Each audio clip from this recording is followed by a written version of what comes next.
The Galactic Council's annual assembly of apex predators drew representatives from 73 species across the known universe. Richard leaned against the translucent wall of the observation deck, arms crossed, watching the holographic display cycle through species after species. Each civilization proudly showcased their homeworld's dominant hunters, their evolutionary advantages highlighted in crisp blue text. Jessica stood beside him, datapad in hand, scrolling through the rankings with growing irritation. "We're not even on the list," she muttered. The Vraxian ambassador, a hulking creature with chitinous plates and 6 eyes, overheard her comment. Its mandibles clicked in what their translators interpreted as amusement. "Your species applied for this summit." "Obviously," Richard replied, straightening. "We wouldn't be here otherwise." "Curious." The Vraxian's compound eyes gleamed. "I reviewed the applications personally. Earth was categorized differently." Jessica's finger stopped mid-scroll. "What does that mean?" Before the Vraxian could respond, the central hologram shifted to display the galaxy's acknowledged top predators. First place, the Kresh from Vendara Prime, ambush specialists with chameleonic skin and paralytic venom. Second, the Moorlands of Kara's 3, pack hunters with electromagnetic sensory organs. Third, the Thoraxians, who could survive in vacuum and hunted in asteroid fields.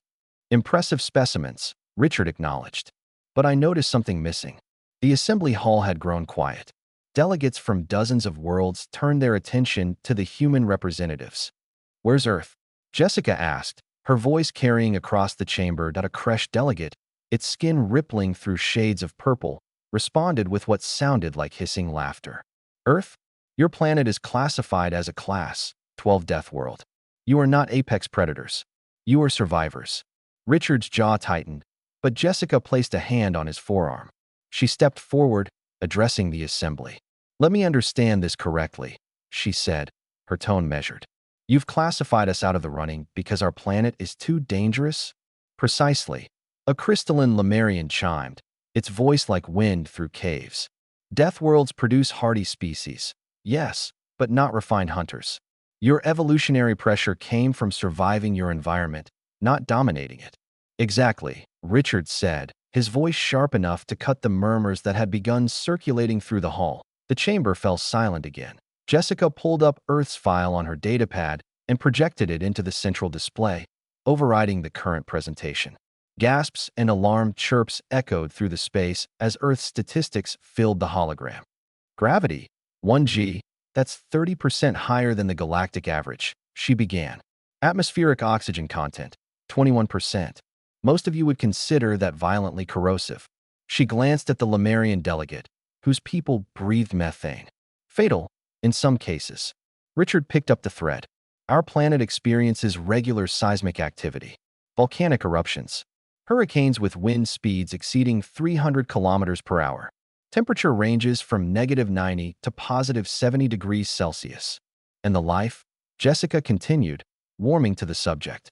"Microorganisms that can kill within hours.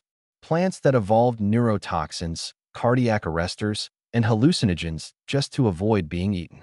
Insects that dissolve flesh with acid. Reptiles with hemotoxic venom.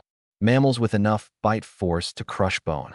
The Vraxian ambassador shifted uncomfortably. "This proves our point. You survived despite your world, not because you mastered it." Richard's laugh was cold. "You think we just survived? Let me tell you what humans did on Earth."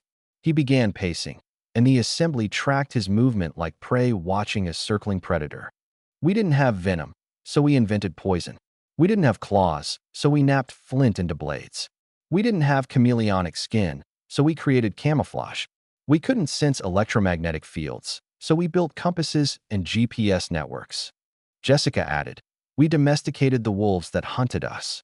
We turned wild aurochs into cattle. We took plants that produced trace amounts of useful compounds and selectively bred them over thousands of generations. We didn't just adapt to our environment, we reshaped it." But most importantly, Richard stopped pacing and faced the assembly directly. "We hunted everything. Everything. Mammoths that weighed 6 tons. We drove them to extinction with Stone Age technology. Sharks that had survived 4 mass extinction events.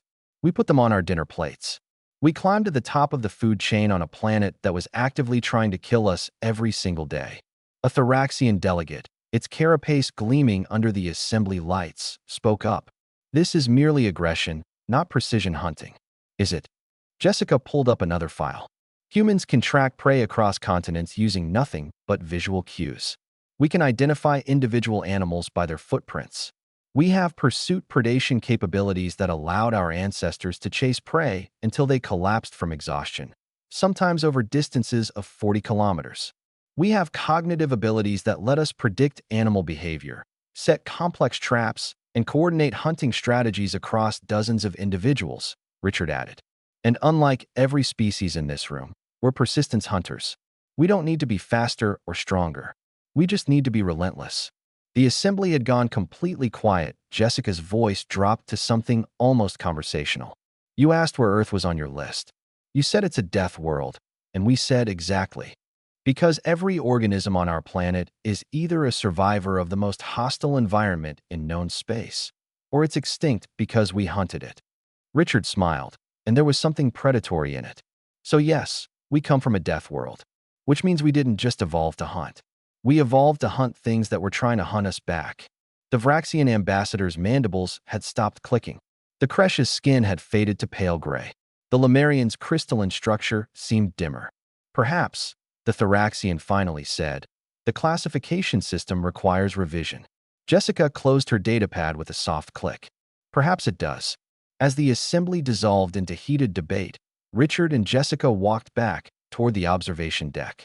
Behind them, the holographic display flickered and updated. Earth had been added to the list, at the very top.